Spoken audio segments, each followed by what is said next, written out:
Morning, everyone. Morning. Good morning, Shariah. Hey, Joshua. Good seeing you, bud. Hey, It's looking some replanting. I looked at it. I was like, I'm looking for the some confidence level of the forecasted numbers. yeah, So good, yeah, but we're going back and forth. yeah. Let me relook at those numbers and I'll Awesome. shoot you an email back. Thanks for taking a look at it. Beautiful. Good morning, Wonderful. guys. Man, Morning, I think son. one minute late, and I felt like I missed everything. Yeah, Wonderful. yeah, All and right. we get some, we a little bit of updates as well. We those that came to San Antonio last shoot, man, I lost track already. What was that? Thursday? Yep. Thursday night, right? It was Thursday, yes. Yeah. Yeah. I'd like to, thank everyone for coming. We'll maybe if we get some time here, get some feedback from those after we get into the marketing discussions. Then we'll have a little time for feedback on how all that went and what people thought and the takeaways and the opportunity. I think Sanjay will be planning one soon up in Dallas, so maybe after Thanksgiving. Possibly putting Sanjay on the spot here, but that first, maybe the second week of December, possibly. So, Yes. but we had a lot of people come from Dallas as well down to San Antonio, so that was great. So I'll turn it whenever you're ready, Shrier, Sanjay. You guys can kick it off. Okay. And Sounds we'll good. continue to clean up all the. I got to figure out a way to do this from the beginning, but we'll clean up the otters and AIs. But we're good to go. I am sharing my screen. Please let me know if you can see it. We can see it. Awesome. So happy Monday. I know this is a Thanksgiving week. I got two kids, they're home. So I know, I'm guessing it's the case for some of you guys as well. So I appreciate you taking your time. Again, we don't say thank you enough to our family, and they paid the royal price for us to be here. So they're most important. So on that note, hey, and happy Thanksgiving. Hopefully you get to enjoy your time with the family for this week and some part of next week probably. Okay, so let me kick it off. So again, Monday call is ops call, no bot. So we're cleaning up the house. And if you see anything, just, I'll let Mike, I'm guessing you're cleaning it up. New member intro. I think everybody here have joined with us. I invited Aldo. I'm not sure if he's in it. Oh, hey Aldo. I think so we'll take up a couple of minutes to make some quick introduction. I believe there are a couple of people here new. If you want to come off mute and just make a quick introduction, would really appreciate it. Yeah, I can kick it off. Thanks for Please. having me. Obviously, just a quick intro on me. I'm with First National Realty Partners, which is an investment firm with about just over $2.5 billion of assets under management. I joined this team just about close to a year ago with the objective of increasing our exposure to multi and industrial. And I had the opportunity to meet with a couple members of your team, and certainly grateful to be on this call today and kind of just see how you guys go through your pipeline and deal flow. And ultimate objective here is for me and FNRP is to identify reputable sponsors in the multi and industrial space with whom we could be a source of equity capital for. So certainly look forward to getting a little bit of a taste of the pipeline, and hopefully as we go through a number of these, and look forward to potentially being able to chase one down alongside you guys as potential equity on some of these deals. Thank you, Aldo. Really appreciate you joining. He's in Milwaukee, right? Is that right? Yes, in Milwaukee. Yes, it's Milwaukee. Yes, is that good? Cool. Thank you. Mike, I'll get to the screen. I'm looking at it. Anybody else? Yeah, we probably should do Rimsha introduction also. Oh, yes. Yes, so I just wanted to hop on here. I was I see a going bunch to get to that. of- Go ahead, Rimsha. I see a few new faces as well as some names. Hello, everybody. My name is Rimsha. I was off for the last few weeks. I was actually getting married earlier this November. So I took some time off to spend time with family and kind of move in, get married, all that fun stuff. So I'm excited to be back. I am the program manager here at Massive Capital, and I work with Massive Masters. So I'm very excited to see a bunch of new faces. If you guys have any questions, need help with access, onboarding, reach out to me by email. You can also WhatsApp me. I'm actually going through my inbox now. So if there's anything pending on your side, be sure to follow up with me and I'll reach out by email as well. Thank you, Rimsha. And Welcome by back. the way, she said she was off, but she was keeping a lot of plates in the air still while she was off. So thank you, Rimsha. Thank you, Rimsha. So again, for everyone else on the Massive Master side, she's our full-time support. That all she does the program management. She kind of think the last role she had before us, she was at Baylor School of Medicine, and she supported that organization doing the same thing. So she'll be working with us, focusing on the Massive Masters and the delivery of that segment of our business.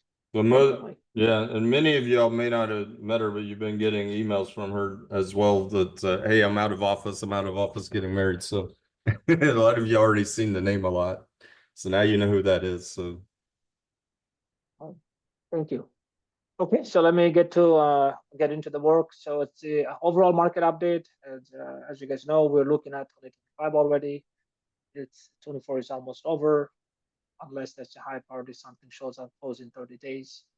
It's a little slow time for us to make sure that you ramp up your workflow, aligning your strategy and execution, and make some assumption about the market. So on that note, let me go to the first one, our handy dandy probabilistic view. There is so about 50-50 market is torn between whether it's going to be a rate cut or not. So I'm on the side of 50-50. It may or may not happen. If it happens, it's great. If it doesn't, didn't quite expect that either anyways. But as of now, the equity market has baked in 56% chance the next month, in about 2 weeks or so, or 3 weeks or so, we'll have another reduction probably. So as you can see, the market is waiting in. It's some kind of a slowdown.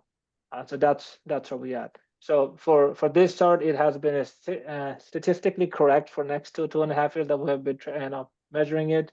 The depth of cut sometimes was different, but it worked out. So from Massive side, we took a position this year, which is 2 rate cuts at the tail end of the year, at best 3. So we got the 2, and at best 3. That's a gift if that were to happen.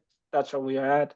And next year, what based on the market, what we do understand is that there's going to be 1 whole percentage point reduction by the time we come back this year. I mean, next year, this time.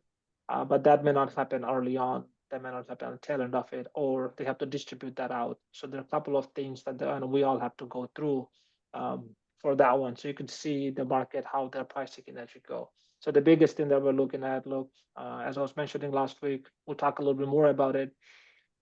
We're looking at all the consulting companies, Big 4 plus the wealth management firms, their economic forecast, and try to understand what they see versus can we see the same thing what we see, right? We talked about Deloitte. Today we'll talk about PwC, and we also talked about Goldman Sachs. To me, Goldman Sachs is always aggressive. They push everything high. The PwC, EY, and Deloitte, they tend to be on the level-headed space. So we'll talk a little bit about it, but based on what we gather, it's a 1 percentage point from now till the end of the next year. And then in between, we have to go to the GDP. The GDP on one side, we see 1.5%. On the other side, we see 2.5. But seems to be everybody's converging between 1.5 to 2.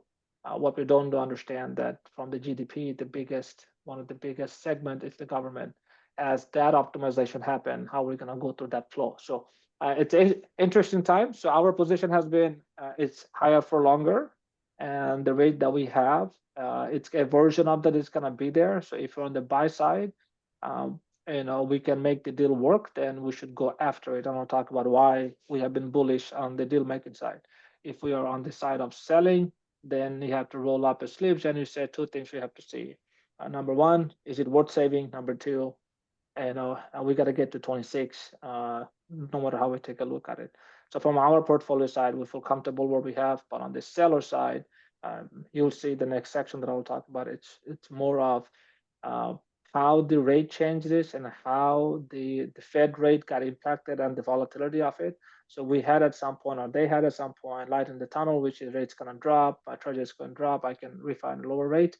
That's getting kind of sort of narrowed down. So either way, transaction will happen in 2025. We're seeing a lot of chatters from the banking side that they kick the can, but right now there is no more cans to kick, or the keg is too heavy to kick on the other side. The can really has to kind of pop open. So it's an interesting time on the buy side.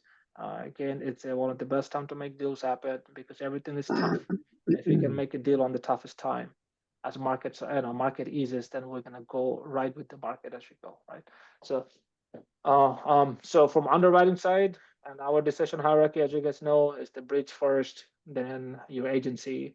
That's also because if you can make a deal happen, which is number one, value add, broken deal, which is a higher interest rate, then if that pans out, if we fix the operational value add, the financial value add, we are in the money, easier than buying a truly steady state. May happen for Class A assets, but not for C's and B minus that we can go after. Hey, with should that I a couple also- things? Please. Sorry, go ahead. Go ahead. Go ahead, that's all. No, sorry, I was gonna just add a couple things here. I don't know if everybody remembers the last week, the probability of 425 to 450 was 65%. And this week it's a little bit more tilted to 450 to 475. So just to kind of highlight this, this is a dynamic chart that kind of changes on a weekly basis based on the data and information that comes out, right? So I did find a chart that one time that had a historical probabilistic tracking, and that didn't come to recent times. It was an older chart. And the challenge is, you have the weeks, you have the months falling off. So you say, it's a really tricky to track this. How do you track this? And but for, like Shrar said, for the most part, this chart has been a good guidance and a guidance for the market. And on the flip side, we're going through a HUD loan for one of our property, and lender sent a final term sheet, and I saw the interest rate on that one, and I blew up on the lender because, and I was like, whoa, finally when we were shopping the lenders, the interest rates was lower. That's what I thought. And then now that we've decided on a lender and getting a term sheet, it's higher. And then our contact, he's like, treasuries have gone up. And I'm like, not that much, like from 5.15 to 5.6%. And then I looked up the treasuries, and sure enough, when we had gotten our quote back in September, so mid-September to now, treasuries have gone up about 0.8%. So September happened to be one of the lowest point right there. Thank you for that chart. That's perfect. Happened to be the lowest when we were shopping for that, and now it had just crawled up. So one of the things I always quote is, I go back to my from macroeconomic professor. Interest rates, what Fed does, and what these interest rates are, Treasury especially, these are a lagging indicator, right? These are not leading. What does that mean is higher interest rate means higher GDP, higher growth, which is good in a sense for the market and economy overall. And, people will have more money. What does that do to inflation is the key, right? And that's what the Fed has to play around. But the higher treasury just tells me economy generally is doing well, and expectation especially is better for the future. So in real estate, this is one of the biggest factor that affects us. That's why we spend so much time on this and we look at it. So back to you, Shrai. Thank you. Back to it. I mean, we don't see that whole slump, right? 1.5 to 2%. It's a big economic growth, especially what the macro is happening plus versus where we at. And this is where it is. Rate cuts happen on the top. That's what we hear. We get excited. Broker comes about on the back end. Whenever the rate gets locked in, this is backed into that one as it happens, right? So in a sense, hey, transaction will happen. Be ready. Gear that up from that side of it. Debt rate. As you guys know, this is the chart that we track.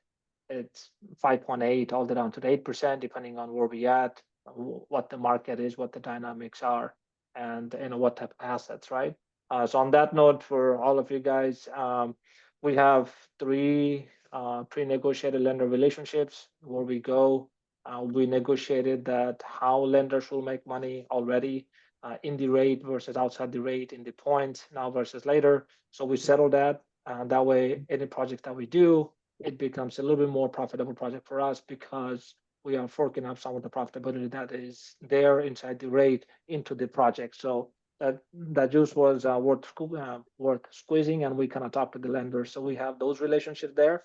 I think, Jason, you're going through a project right now, and because of those, so even though what we call it, relationship is great, but the depth of the relationship really matters, right? So for running the deals, running that through from that channel, probably if you can fork out quarter points or half a percentage point to quarter points, every single dollar counts towards the project, makes the project economically more viable as you go. All right, so a couple of things about the rate and the major news review. So I mean, from our side, this is Q4, just like anything else, planned for 2024.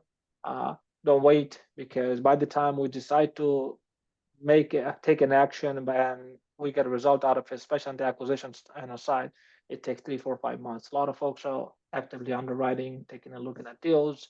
The question is how we are positioning it, right? So planning, last week we talked about the Goldman, 2.5% was too crazy for me. So I looked at the PwC, and there's quite a bit of chatter, that PwC report that came about. That is the emerging trend for the real estate.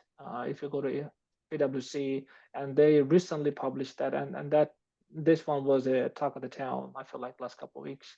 So a couple of things I'll point out, like 3 things I'll point out here. Number one, it's that profitability of 2025. Based on their analysis, their interview, and their emerging trends that they see, 2025 will be a good year to go take a place on the acquisition side. So your profitability will be there, and you can see it. That has been our position as well. The 24 or 25, what we call it, when market is down, balance sheet will get you ahead. Liquidity will put you forward. Balance sheet will make you survive. Liquidity will get you ahead, and then want you to build a team that is like icing on the cake. So when the uptick happen, you have everything else. On the massive side, that's how we played. We got the balance sheets, lending relationships, building our own equity, and now we have the flow of the projects as well, so we can position and ourselves to ride the tide as you go. Same for the masters, right? So another way I'm saying is that this is the time you roll up your sleeves and you do deals with the right set of team. So when the uptick happens, you can stack up and you can build up. So that's there. Second is this: the top markets of the whole U.S. So our Dallas market, our Houston market, they hit both of them. So 1 is Dallas, and 2 is number 3 is Houston. And then this one is interesting market, and we'll talk more about it, how we take a look at it, right? So let me get the PDF file. Sorry. I saw Tennessee in there, Shrar. Yeah. Give me a second. I'm gonna show it. Where's the list? Hold on. Sorry, I had it. Okay, trend. Oh, dang it, I couldn't find it now, but I'm gonna go back to the chart. So right there. So Houston, Sunbelt, number 3. And this is public. If we just Google top real estate trends, PwC, I'll share the link right here with everybody. You guys have it. Okay, and the DFW it's number one, and then we have all the northeast side of it. So yes, we had the Midwest and uptick, but the whole idea Midwest didn't perform over time, and when the market tightened up, they came about. So the Oklahoma City or the Midwest part of it, so it was good, it worked out, but over the course of time, it's still Sunbelt that we have, and some of those Northeast states still will take the cake alongside the way you take a look at it. So those interestingly matches with our cities as well. Again, I know, and the Dallas and the Florida came back. Now, what I want you to do, I want you to take this one and think about revenue. From the revenue side, all the markets check out, right? That means people are migrating and migration happening, all this other good stuff. Now, the cost side, especially us when you own assets, we always said the cost side, let's look at that angle of it, right? As you know, we in the US, we have our own heat map. So from the cost side, we have two sides of cost, controllable and not controllable. Let's look at the cost side where we cannot control the cost. And we cannot, like, what the taxes is, what the tax, interest payment, and insurances are, we have no control over it. But good thing about the interest rate, we have a choice to make. I don't have control, but I can make a choice, which is, so let's take that off the table. Then we have two things left, taxes and insurances. We have no control, we have no choice. When you look at from that angle, it gets interesting. So we put Florida in the non-multifamily triple net asset class because taxes and insurance there's a layer between the landlord and the tenant, which is puts you in a little bit more safer bet. A version of that come through on the Houston, depending on what part of Houston we're in. Some area we don't touch it. But it's a great market for revenue, which is great market for retail, flex space, and I'll talk about why I think that way. But some pockets of Houston may not be good for multifamily because of the insurance. So understanding that dynamic is very critical. On top of that, one thing I would say, this is a top-down approach, which is someone like Aldo, I'm going to use it for a second. He said, I want to go that market versus this market. But there is a bottoms-up approach. That means, let's say I live in Katy. I understand what's happening in the Katy at the bottoms-up looking perspective, right? But if I identify value add, even though Katy is hypothetically, it's a moderate growth, it's number 3, but the deal that I identified, I can create force appreciation and I get the market. That means net, I get a higher rate, I should act on it.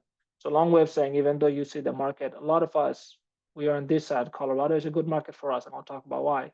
But it does not mean those are bad market. It means that when we look at the deal from the bottoms up, we really have to be comfortable saying that the deal, the spread, the margin makes sense for us to do it. Hence, we can execute on it as you go. Okay, Frank, did that cover? I mean, did you see the link and the questions, right? Or all the cities here? I think you sent it in the chat, is that right? Okay, cool. Yes, I did. Now, second thing that I had from this chart, give me just a second, I'll bring it up again. It was interesting to me, it was this one. Okay. One of the beautiful thing about real estate is don't take a snapshot. Everything shall pass. It is real, right? So this one gives you the cycle of the city on top of the market cycle. And everything phases out over time, right? So the way they cut it is that the migration shift that happened before happening now and potentially will happen in future, how the cities will kind of, the Carolinas, we've been bullish on it, and that makes a lot of sense. And I'll share a little bit more how it makes a lot of sense. And then DFW and the area, Houston, Atlanta, those are just big markets. They move slow, but they go steady, push at a time. And on top of that, you add the tech on the Dallas area or DFW area, they go a little bit more, right? Houston is oil and gas, steady state. The Jacksonville and San Antonio. San Antonio is a really interesting market. It has its own style, own culture, a little bit more sleepy, but San Antonio has underneath of San Antonio have changed quite a bit there. Then Austin and Phoenix, again, this is interesting how you take a look at it, but it's going to adjust. Austin has to adjust. So Austin and Colorado, Denver area, from the very beginning, we said they have similar pattern. They behave more than the market, so they will jitter more. They have higher beta, right? but they will come back and be one of the stronger cities that you can go. So this and that, their price just went up way too quick. But Austin is stabilizing. Austin, it's good because it got other. Austin is expansion, right? So Austin, if you just look at Austin, it's just not going to make sense. But if you look at Austin and Liberty County and Georgetown, all of them together, then it starts making sense. Austin's like behaving like its own MSA moving forward. The Denver big out migration cost went up too much post COVID, and then now they're coming back and calibrating as you go. But this should have stabilized pretty quick. So those are the assets. So we're not in the Portland and Philly area, and this one to me is always people moving out, but people moving in, right? My joke is if the cash flow and the return and the timeline wasn't the issue, appreciation is the play. Two states you'll buy all the assets, New York and California, right? But that's a different kind of play. So this is the news underneath the news as you go take a look at it. So people migrate out from the New York, but two things will happen. If you were in the banking, want to make money, you migrate back into it.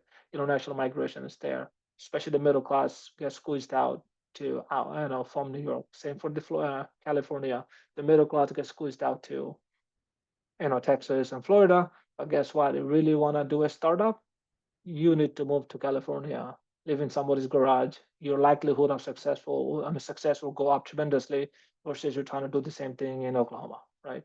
So it's adjust that balance as we go. But for us, our market, the Houston, the Texas market, that is standing out strong. We are bullish on it. We like it on top of the Carolinas and the Colorados as we go. Any thoughts, comments on this one? And I shared the link, by the way, so see y'all live. San Alright, Jose is a great place to live, but you don't cash flow in San Jose. That's right. That's right. If the cash flow isn't the issue, but the cycle time, it takes time. It all depends on your cost of capital.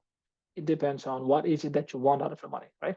That's all. But I still feel like Sunbelt is a middle ground where you can get in, add value, get out, realize the value, go back and redeploy it. The turning, the game, it just makes more sense in that area. Gerard, it's Eric. The focus that I see most forget about time decay. Like the time of these cycles is really key. Look at Southwest Florida's, where everybody was banging their chest about how great it was, and then boy, on a dime, it turns upside down with weather and/or what other timing is relevant to you as you look at this year on year, or seasonal. Maybe is it quarter? Obviously, we're talking about the Fed, but is there any other timing that you have in your experience? We try not to do the timing. Timing is timing, right? But we understand the cycle. And our position has been understand what cycle we're in and structure deals this way. The way we structure the deal on the up cycle is different than a down cycle, right? So I always take a look at the timing. I don't know. I'm not the timing guy, and I'm wrong 100% of the time. So what's the point timing it, right? I rather go understand the pattern of the cycle and do design based on the cycle. Going back, our example, when we bought the Dallas area deal, right? We levered up. So we got a 7 years fixed because we knew something will happen. We just didn't know how. We didn't know when. 7 years fixed, and right there tight, like there is no tomorrow, right? So McCallum is happening, cash is coming up. Do I really worry what happens? Cycle answer is no. Post McCallum, we took a turn, everything on a fixed. We got cornered into very smaller type of projects, but we're comfortable. It's going out steady state. And now we're in a down cycle. The whole premise should be levered up as much as you can and pay the highest interest rate. Markets, hey, how long it's going to go through? Yeah, you take a beat in 25, then 6, then 7. It's going to get better because I'm at the bottom of it. And that's where we think it's the timing wise, we're on time. It's about understanding the cycle of it and just design it part of the cycle. So maybe better said is the trend, because if we think about a 3 to 5 year window, right, there's going to be some cycling through that window, and we want to come out on the upswing or plan for that. So thank you for that. Yes, no problem. All right, so let me go back. So we talked a little bit about that, and again, our request is I'm not going to cover that one. We talked about it. It's about the the bank exposure of the CRE. So we're seeing a little bit more. So hopefully one of the biggest thing, one of the things that happen now, hypothetically, if you think about it, if banks have $100, they can lend out $65 to $70. They got to keep a high reserve. And that happened post 2008 or 9. That regulation is about to change. So the lending, you're going to see some availability on that one. But when would that happen? We don't know. But the point is, for us, banking relationship is very crucial. As you guys know, we have about 17, 18 banks that we talk with them at least once a month, if not more, to make sure that we understand their strategy, we understand their risk appetite, we understand what type of asset they want to deploy the money into. And then we ask the question, what assets do we have that we can line it up? So a lot of pre-qualification, pre-interview, pre-modeling, scenario playing happens now. So we are going through, between R1 and us, we're going through that exercise out and getting ready for 2025, right? Just kind of making sure that we, start at the top level, then go down to the deal level. Because what we see is that if I show up with the deal when I need the money and that doesn't jive with someone's strategy, then we're spending both of our times not the right way. So having a scenario-based conversation up front, aligning the strategy, their workflow, their decision, their outcome is very important to make sure that teams are aligned as you go. So long way of saying, look at your 2025 and say, hey, this is those locations I want to do deals. And those are the ticket size of the deal size. And that's how I look at my deal flow. My deal flow matches with the deal size. My matches with the, the type of deal I'm looking for. If it doesn't, let me go figure that out. But 2025 is our focus now. And our tagline has been deal making it's there, deal flow is there. Everybody got deals, right? But finding those deals on top of those, the market, and executing on top of that as soon as you think is right, which is going to be enabled by capital raising. So for all of us, we're doing deals. Get your investor database aligned. Make sure you are talking to them. Make sure you're sending them a newsletter. Make sure you're on top of them. You don't have to do deals to be best friends. You can let them know what deals you are not doing, why, and what the pattern that you see in the market. So stay close to the raising side of it. Because it's going to be very crucial. What we're really going to see, the liquidity, which is the equity on top of the balance sheet, will get most of the market next year. That was a lot I kind of shared. So before I go any further, Mike, Sanjay, or you want to add something to it?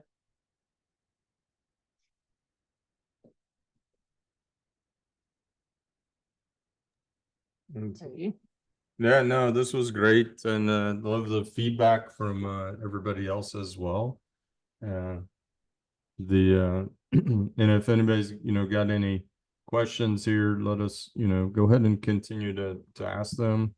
This is what we're trying to do is, again, just let everybody kind of see the what we're looking at and how we're looking at things, so you guys can apply it yourselves and pick those things up. Everybody should have access as we go to this data, so you guys be sure you can take a look yourselves as we go through things. So thanks a lot, Shariar. Thanks, Mike. So let me go to that. As we were mentioning, with our new partnership for Massive Masters fully in place in January 1st. And this call has been quasi-open and invite only. So since after January 1st, it's going to be Massive Masters only with some special guests like Aldo here. So that's there. In between now and then, we want all of you guys to be inside the tent. We have an event coming up, I believe, on the 6th. Mike, could we share that if that's okay? Right. No, so okay. If you're interested in any of that, please get a hold of Rimsha, Brenda, myself. Thank you. And we are reaching out to everyone as well to those that haven't had a chance to get involved in that. Awesome. Thank you, Mike. So let's go back to the updated marketing, the deal tracker. The deal pipeline seems to be pretty heavy. We have, you can say, almost 100 deals in our pipeline. I'm not going to bore you guys with all this, but just want to let you know that all of you guys should see that the land development dashboard, mobile home park dashboard, industrial flex dashboard, retail dashboard, as you kind of comes that through. So you guys should have access to that. And we're working through give you guys the access for all of those trackers. The whole point is we have hundreds of deals, but you want to come back and you say, hey, what my triple net deals look like. This is our dashboard, and whenever we come about, we say, yeah, I have 5 deals in the pipeline for the triple net side. Let me go right to the deals as you go, right? So, Yeah. so we are optimizing that, and we have Rimsha is back. So between Rimsha, all things will go to Rimsha, and we'll get you the access for this, and then we'll work with Just Alan as to a update that. just as a quick update there, Shariah, we're actually what we did, we're originally, everybody's in their teams now. That's settled out. So everybody's got either a new team or an existing previous team moving forward. And those teams, so far what we're doing is based on the assets that you're involved in with your team is the boards that you're getting assigned to right now. And we'll do more as we go, but that way it doesn't get overwhelming initially for a lot of people, and they can focus on their assets and what they're doing. Thank you, Mike. So those are where Candela is under contract. Then that is reactive raising. It's a retail triple net, new construction class A. Then Lake Creek, this is another 5.5 acres under contract, and we're waiting to talk to the city for pre-dev meeting. Beyond that, I think it's coming through pretty well. So, and that's that's where we at. Gathering Place, Sanjay, I think this should be on the LOI side, and the Fate. Hey guys, hey, sorry, Shrar, when your property manager calls you, you have to answer that call when you're the primary on that deal. So especially Monday morning, stuff happens from the weekend. So sorry, I had to answer that call, otherwise I don't. So yeah, so yeah, no, that Gathering Place is that's the Jason's, right? Jason's, yeah, okay, that's sorry, the Jason. Jason's Yes, deal. that's under contract. Okay, congratulations. He's Jason working is through working. it. Yeah, it is getting under contract, and the loan kicked off. Then we have a Fate new development coming up, mixed use multifamily as well, and we have a lot of activity that's going on. But along with saying our pipeline is full, we have looked at 1,300 deals this year, leads this year so far, and they all kind of keep coming back, as you go. So we are bullish on Houston. Dallas, San Antonio, and Houston. That's our ranking, and then we are cutting the the valuation that way as we go. So long way of saying it's pretty active. Quick update on the Liberty Hills. I talked to Richard. Again, this is Keller Williams founder, Joe Williams, and us. We're trying to take. He has 27 acres, and we're trying to figure out a JV partnership on it. We looked at that one, and I think it's conversation going forward, and for them to make sure that they're doing the JV appropriately. They hired in a financial modeler. It's really an amazing guy. He works as a consultant for large cities, for larger city plays. So he's coming in doing the evaluation on that one to make sure that Joe and Richard are on the same page with us. So we're gonna find something in January, or we'll do some contract signing in January. That's the handshake. And now till then, we'll just work that through. That's gonna be a very interesting point for us. We get to say we have done a deal with Joe Williams, and that's the beginning of a partnership. So going back. All right, so before I go to the other activities, a couple of things. We have our the fund documents that we're raising in that is almost ready. We made a heavy push and a progress over the course of the last 2 weeks, and so I'm gonna I'll share that with Joe Williams as well and his team to get some feedback. So soft launch before the lunch, that's there. Then we are actively seeking out large equity partners as well, so we can line up our team and practice and simulate the workflow and type of deals that we look at it. And also we look at the world from their perspective plus our perspective, to make sure that our work is much more seamless as we have. So beyond that, I think that's about the fund side. And this is one of the interesting thing I want to share for a quick glimpse of it. Again, this is our internal data set I'm sharing because all of us are here. This is the Income and Growth Fund, the target cities. So what we did, we took And as you know, we have 3,200 counties. We broke it down to, we kind of force ranked that into about 27, 28 counties. And we said those are investable. Like you have the best upside if you go invest in them, assuming you find deal. Then we took down to city level and we looked at the city, not from the surface, obviously, on the back end of the city. So we asked the question, funding drives everything. So who has the most amount of technical jobs and most amount of VC funding? And see how would that look like. So that was interesting way of taking a looking at it. As you can see, Houston has $2 billion of VC funding, independent to all the different industry. 1.7 in Austin. Look at Austin's like a 1/6, 1/7 of Houston, right? 1/4 probably. But they have a good amount of funding. The city is under fire, right? And people are pumping money into the city. So on the top, which the Houston is Austin, people moving out. But on the back, money is there. They have to burn it, and they have to go through the growth to get to that money. DFW 1.4 billion, Phoenix 0.6. Hold your horses. Look at this, 4.1 billion. What is going on in Raleigh? All the techs are plus the life science are there. Interesting data point, right? That's where the money is coming in. The NIH finding, and this is the National Institute of, I forgot the terminology. This is the science-based, government-based funding.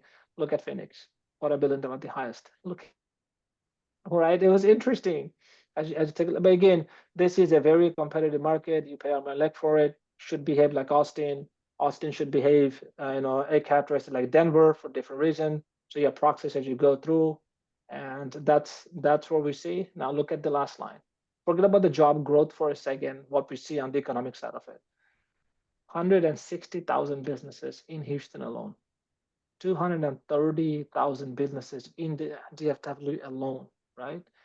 And 12% growth in new businesses, 25%, 18%. It's a pretty meaningful side, though. If you look at the cities and behind the picture, where does the money go? Where businesses are being fueled, and then also the second one, how the city's being backed into it. 32% of Houston has more than bachelors, 45% Austin, 35% of Dallas. Man, Dallas is smarter than Houston. Damn it. I mean, educational side. I'm not saying human capital side, but 50%. That's a big trigger, right? So it's interesting how you take a look at the market and kind of position. So we finished that analysis, kind of finalized, put together. Again, those are based on 2022 numbers, most of them as we have.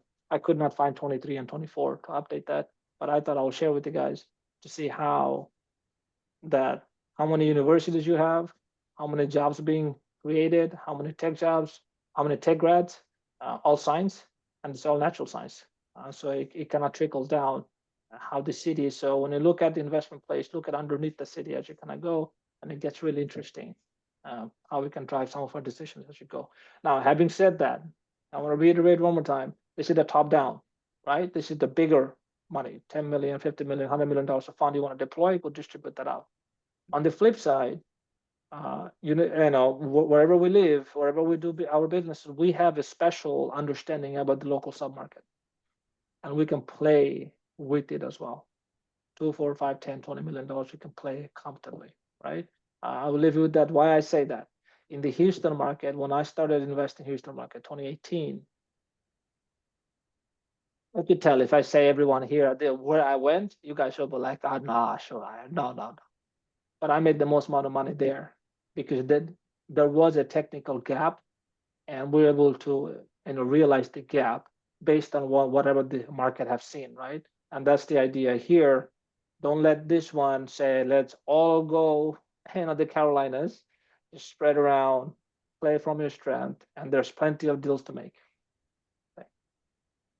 All right, that's Mike. You want to talk a little bit about the bus tour, or this one, or San Antonio? How did it go last week? Yeah, that's I got a few announcements there as well. And please go ahead to get some I'll feedback. update this. Trevor posted also in the chat for everybody some upcoming SHE events. If you're not familiar with SHE, the ladies in here get to get involved there, get to some of those events. Also connect with Jasmine or Maria or Candace on that if you want for SHE. That's just in general. We had a great week last week with a couple property tours, thanks to Ellen that organized a lot of that for us and everything that went on. Time kind of, went here and there, but it was excellent chance. We visited a new potential property in San Marcos that was I think what was like 60 to 70% vacancy. That is vacancy, not occupancy. So keep in mind, but it actually looked really nice. It did not look like a nasty, heavy value add outside, some of the units that are down and, need some work, but outside it really looked pretty good. So we're assessing that still. But it was fun that, we had, I think, about 15 people there between that one and the second tour. We went down, had lunch in San Antonio, and then more networking went on there. And then we went to the second property, Horizon, and had a great time there. We met up with Trevor. Trevor brought some people as well. So the group kind of grew a bit. We had, again, 15 or so there. So 15 to 20 people. So it was a great day.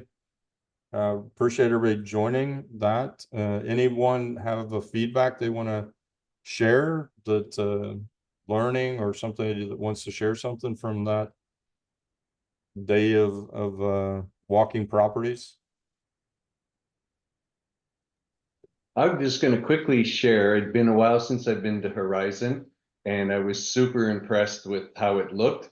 And we also had a young lady that did the due diligence, and it was the first time she'd been back, and she was just bragging about how much, the difference from when we took over to now was significant. Yeah, thank you, Trevor. So that was that. We, we have a bus tour in Houston, but that's for December 6th, retail assets, but that is focused with Total Wealth Academy. You may want to put that in there, Schreier. So we'll have to talk with Total Wealth. I don't know if we get the chance to invite any outside people, if there's a space or not. So we can ask that question, but that's with Total Wealth, our partnership there with them, that we're doing that. And that'll be looking at a few of our existing retail assets, as well as the upcoming Candela, and what does the space look like? Where does that look like for Candela? So we'll be visiting a couple assets and then driving by the Candela location as well, to give a little bit of reference for everybody on that day. The other new thing I want to announce, it's not on here, I need to add, or you can add a little bit here, Schreier, is before the bus tour or after, that's fine. We're going to be doing next week, December 5th, I believe it is. Working on some final logistics, so bear with me on this. Yeah, so yeah, December 5th, 6th and 7th. So December 5th, we're going to have a mastermind from about 4 to 7 p.m. in Houston. Live in person, and from then we'll go on to have a light dinner 7 to 9, and then most of us will be shutting down by 9 because we have a heavy day the next day for some things we're doing on Thursday. So that's on Thursday afternoon, Thursday night. Friday will be open to whoever comes in. Will be an open day for those that want to set up some property tours or work on any deals or presentations or do some of their own work together. And then Saturday, and this is, Saturday is going to be an interesting, so everybody's familiar with the Lions Den. And what we'll be doing is we're going to be doing live in-person Lions Den. So a couple selected teams, based on previous work pitches and so forth, we'll get to present in person on Saturday afternoon at the Lions Den. So So we'll send out some updates and notes for everybody wanting to come in for this or that's here and get organized, but I wanted to get the announcement out so people can start thinking about their timing, their schedules and things for that. So those are the big upcoming announcements. And then there's these actually on H, if you want to put their Schreier H at the beginning of that, put bonus, and those are bonus calls so that we do that is done. Maria leads those. Trevor, myself participate there as well. Bonus capital raise community calls on Wednesdays and Thursdays, and then there's also Tuesday and Friday just basically an update status on capital raising, what's going on, what are people doing, type of thing. So, all right, that's the main things that I had for updates.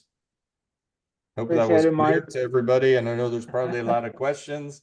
So, and last update as well. We will be just overall, we'll be canceling the Wednesday evening and then Thursday and Friday calls will be canceled for the holidays. So everybody can enjoy their holidays. So I know a lot of people will still be asking, even though we'll announce it, but those will be canceled officially Wednesday evening, Thursday and Friday, and all day Thursday and Friday. So Wednesday evening will be your chance to join the Massive Capital Weekly Call. We're doing networking. So if you are just dying to hang out with us, join us Wednesday evening. We're just going to do some networking, answer questions. And there is a question in the chat about Horizon. Okay, I see it. Okay, thank you. So before let me answer this one, then I'll answer that one as you kind of go through. So on that note, Candela, 506C, triple net reactive raising, we're halfway through there. Horizon, I think we're on the last leg of it. So Horizon, it's an asset we closed in January. We had enough money to close it. We closed on it. Market shifted amount. So we had the full money raised year before, last year, December. That was the time for closing. And then it was the loan assumption. So Chase pushed that close back to end of January, early February. So we had to redeploy about 30-40% of the capital because of the depreciation. So the rest of the capital was enough to do the closing. And this was a deep value add. And as we got into the deal, we took over, the deep value add kicked in. We are taking that through the asset through the dynamics of the eviction process, fixing everything else up. So in the middle, it wasn't ready to raise. Right now, asset is fixed, marketing is coming up. We are going through the business plan of filling that up. That's what Trevor was mentioning, what it looked before, what it looks now. And now it's ready to find, we have about $2 million of gap that we did not finish the raise. Right now we're finishing it up. And I think directionally we have almost everything in place now. We have a little bit of room left on the retail side, and we're talking to a pref/JV type check. We have finalized that document. Good job, Sanjay, on that one. That's a $2 million check, and that puts Horizon to the very tail end of finishing up. So long way of saying, even though we took over February, after May or June, it was on the value add mode. June till 2 months ago, this explanation of the project was not there because the middle of the business plan is tough to explain. Now we put that in a project and following the pro forma, this is a good time where we can say, hey, exterior rehab is done. It looks good, smells good. Interior rehab is complete. And I took out all the bad tenants.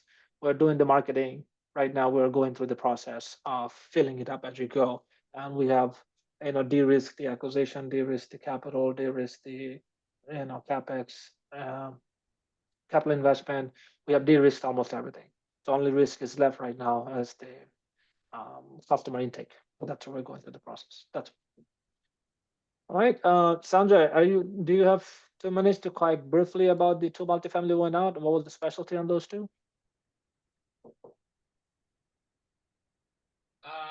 Yeah, so there is one in Waco, which is a lender, it's a lender-owned asset. and lender just want to get it off their books, lender potentially is willing to do the 100% financing with the buyer bringing in interest reserve, which gives lender confidence, buying a rate cap for a year to 2 year, by which time the property should be stabilized for an agency loan, and the CapEx money from the buyer, right? So, lender, if they were to sell a whole, like a retail today, it'd be a bridge loan. They won't be able to get even their loan amount, right? So they have to take a haircut. Or if they can bring it to a strong buyer, they potentially get their full loan amount back, and property doesn't lose value now, and there is lender stops the negative cash flow. So I think it's like an 85 door. Actually, I drove by the property on Thursday. Very clean property. A lot of work is done at the property, so it's about a 31% vacancy there. So it is actually a 70-ish% occupancy. So waiting to hear back for some feedback and maybe a direct conversation with lender this week on that one. And then the other one is the San Marco. That one is there working on another San Marco property LOI that we're working on. Ronaldo, I'll reach out to you as well to figure out to align the definition, and then we'll go from there. And we also have another phone call later today with another team, Yeah. equity team, as you can go. So, Sanjay, I have a question about your Waco deal. yeah, go ahead. How close is that to Baylor? It's not very close. So it's a little bit like maybe 7-8 minutes west of 35. Okay. So it is in a little bit on the older part of the town, but close to the property. There's a lot of new retail and new stuff is happening. So, Okay. but it's not super close. Cool. Well, when you get more information, I would like to dive into it and see if there's other Okay. opportunities for that. Awesome. Yeah. I was thinking the same thing, because if there's an opportunity for a student or short-term type of possibility, but I think it may be tough, but we can look. I'm waiting for lender feedback, because I think the deal only works if the lender carries the whole note forward. But and I'll even see if it even pencils as a conversion too. So Yeah, just when you get Go ahead, Frank. Sorry. I was no, trying I to was gonna say just when you guys get more information, I would love to just look at the unit. Frank, I will share the link, Google Drive link. It has all the documents. There is a little video of my drive-by, so I'll share the link and you can see the other conversion if the conversion makes sense. Yeah. So Yeah, that's beautiful. completely different. Sounds good. Great. Thank you. And then Schreier, we have that one retail in Round Rock. It's a big one, so I'm a little skeptical with the size and the equity that would be needed, but Ajit was really interested. He's looking at some cash flowing assets. He was working on that one asset, small asset here in DFW in Plano, medical office building, but it's just too small. So I think I was telling him to pass. Like $1,000 a month, all the hassle, Nah, it's too just small. not worth it. Yeah, Just and too Austin one, small. there's something else for it. I have to go figure it out. It didn't And pencil out. yeah, and then I saw another retail in right outside Pittsburgh. It's being marketed at a 9 cap at a 90% occupancy. So, a lot of the times you see on the retail side, brokers will send out the deal with 100% occupancy and they'll say, oh, it's a 7.5, 8 cap, right? And that looks very attractive. But immediately you have to deduct 10% and then do your cap rate calculation, because you're going to lose. You are going to have tenants move, and it's a longer cycle to replace. So that one is a good one. It's five-ish million purchase. Could be a good cash flow play on there. So kind of looking at that one too, separately. Back to you. Cool. Sounds good. Thank you. And on the multifamily side, going back, it's mostly distress that we're looking at, right? And on the retail side, we're sizing it as you go. We're trying not to go outside our boundary line. And then expand the retail value add. Sometimes it works out, but retail development is our skill set. So we'll try to stick with it as long as you can. And then we kind of go from there. All in all, the deal pipeline is great, but this is also a good time to build some relationship and do some scenario-based conversation for potential alignment in 2025 and doing deals on it. So there was Okay. a lot today we covered. Go ahead. Mike. No, I was just wanted, I think we should Yeah. wrap it up. We're at 10:02, so people have Thank you, meetings. Mike. People have meetings, I'm sure. This was a lot of great content today. Appreciate everybody joining. Thank Aldo for joining us. Fresh to hear, and then welcome back to Rimsha as well. And I want to give a lot of other shout out to Gabby and Brenda for holding down the fort, for all the masters that have been onboarding, getting things done there. So And big kudos to Leo as well, right? He's pushing a big LOI in the Carolinas. I was like, good job. So Sanjay is smiling. I mean, hey, it's all good. You got to push the envelope, Leo, Thanks. right? Yeah, yeah, that's a big kudo. That's a big deal. So That's a big deal, let's so. work it. Leo, I'll call you here in a few minutes. We can go through this stuff. all Okay. right, Thank everybody you, have a everybody. great, have a great day. Have a great Thanksgiving week. And we'll see y'all again on some calls today, tomorrow, and next week as well. So have a great week. Thank you, everybody. Thanks, guys. Thank you. Thank you, guys. Bye-bye.